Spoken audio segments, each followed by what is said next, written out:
I'm walking through the Great Hall of Treasurer's House in York, imagining the banquets and the feasts that might have taken place here in the past.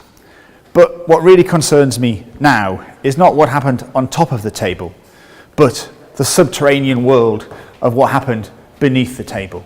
If we look at this fantastic example from the late 17th century of an oak table, we wonder what took place beneath this tabletop.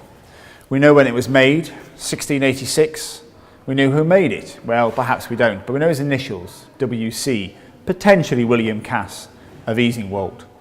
It's a very practical set of spaces. We have space to put our benches. If you imagine this, people sitting down either side of the table. When it's not in use, the table is narrow enough to be moved away and the seating tucked away beneath it.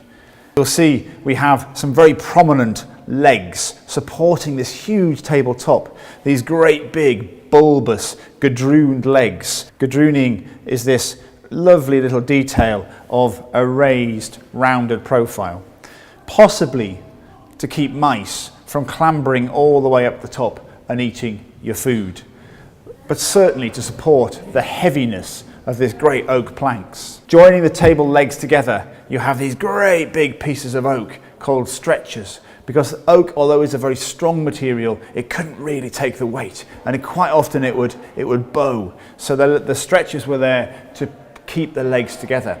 Also in medieval times, it kept your feet out of the mud, because the last thing you want attending a fantastic banquet is your feet getting cold and dirty whilst you're sitting there. We know quite a lot about what was thought to have happened under tables. Da Vinci writes in one of his notebooks on culinary etiquette that the Lord should spend not too long under the table during dinner. Also, it's an interesting world where people can converse above the table and perhaps play footsie beneath it. So next time you sit down at the table and you look at the splendid food on it, have a think about what happened in the world beneath the table.